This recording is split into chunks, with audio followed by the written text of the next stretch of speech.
I think we kind of just forgot that it was the end of the level and ended the last episode in a large tangent about Shadman cornflakes. So, Yes. Yes, we did. I think we kind of, like, we forgot to actually finish the fucking conversation before we ended the episode. Our fault. Sorry.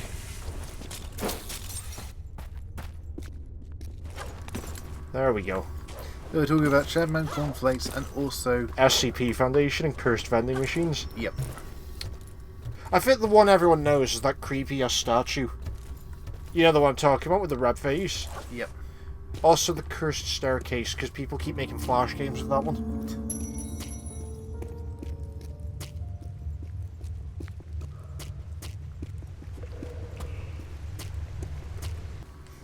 What is it with these ancient cultures making their city in the middle of mountains where no one can get to them?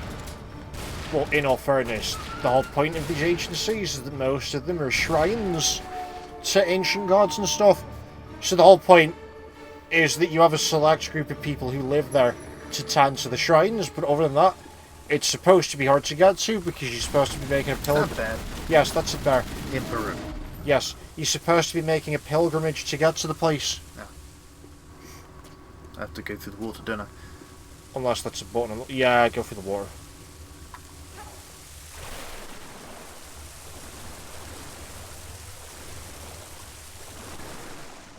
Dive, Captain, dive.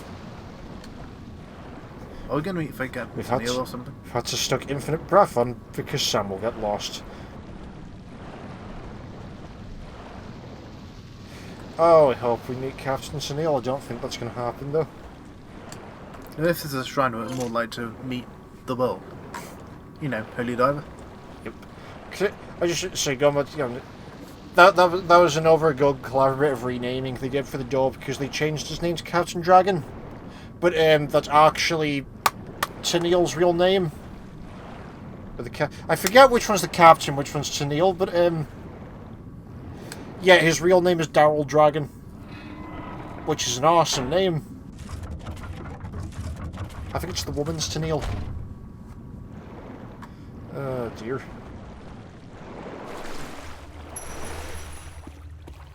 And again, like, Superfly just remains intact forever.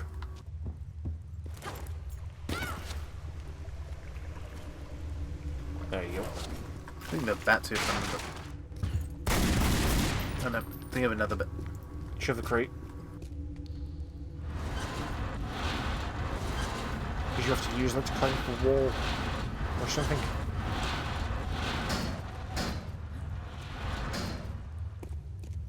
I'll come back to it. A key! I love the fact that, like, the cage just has, like, the top half of a torso in it. Like, I have several questions about the logistics of how they got this man into the cage.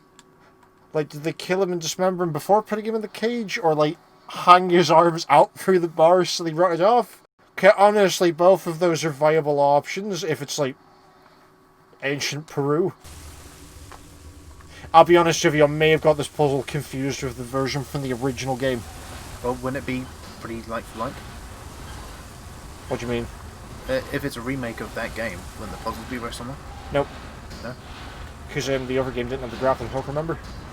Well, I never played the... Well, I played the The original game didn't have the grappling hook, so they've changed some of the stuff around and made some of it easier to unlock the door before you block it.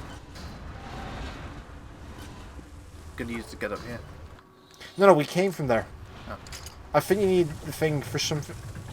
Wait, did he move? He just turned around. Oh my god, leave the cage, it's fucking haunted. Oh, no, let's go, let's go. He's alright. Yeah.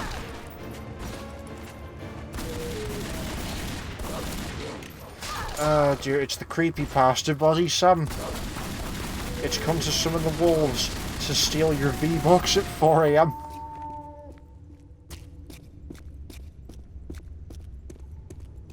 Can you imagine, like, in a Japanese RPG, but, like, all the characters are based off of, like, internet subcultures?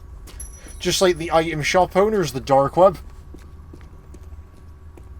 I'm trying to work out whether or not to reference Wreck-It Ralph. Yeah, okay. Scott Pilgrim the game. Do you remember playing that with me? Yeah. You remember the shop bits? We have the shopkeeper, that's a part. Okay, let's go to Undertale, because you played that recently. The shopkeeper screen in Undertale. Yeah. Imagine that, but it's like a guy from the dark web as the shopkeeper, and he's just like him open this mystery box at 3 AM first at the devil's hour for a stat boost. Oh god, we're not getting to Logan Paul territory, are we? No, I'm just saying though, can you imagine that as an RPG character? That would vaguely work. Here it was the bats. They annoyed me this last time. Well, you know what you need to do? You need to do with it. Oh, no. The wooden beam, Sam. Fuck. And King Crimson will not skip past the error. No, but you having difficulty with those bats has just reminded me of a clip from a few years back. Okay, they were doing interviews in the street. This was back during the Lib Dem Tory collab. Did you say Lib 10? Lib There weren't that many candidates, were there? Lib Dem Tory collab government. What's the fuck? What's the term I'm looking for? Coalition. That's it.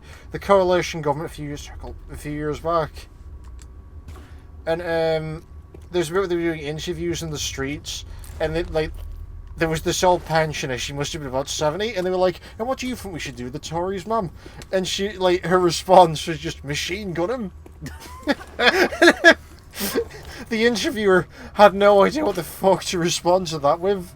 And then they kept using it as a reaction clip on Have I Got News For You for like 3 weeks. Which was brilliant, because it was like the same week they had Nigel Farage over for an episode. Oh dear. Can I just say those are some of my favourite episodes that should only have Farage on?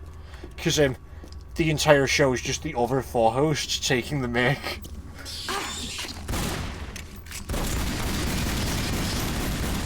That's right, just fire wildly in any direction and you'll hopefully hit them.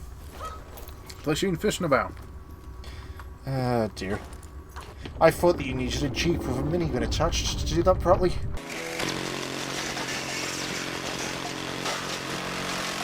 We should watch Mythbusters later.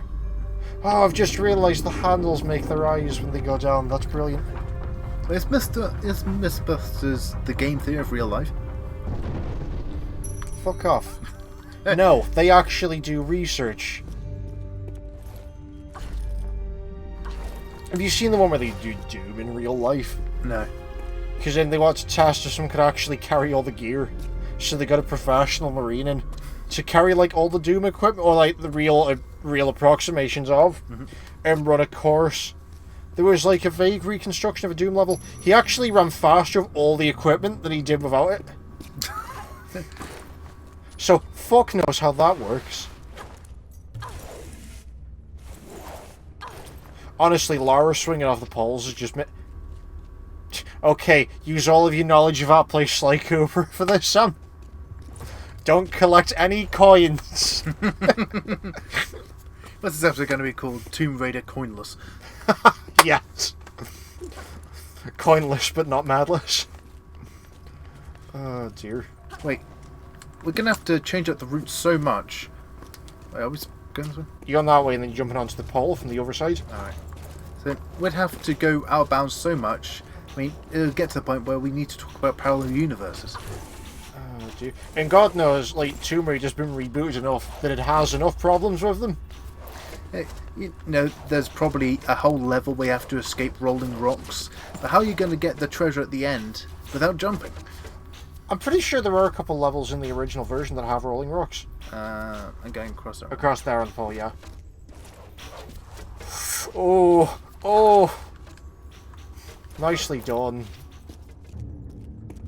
Yeah, I definitely think we should play the original at some point just to compare it to this.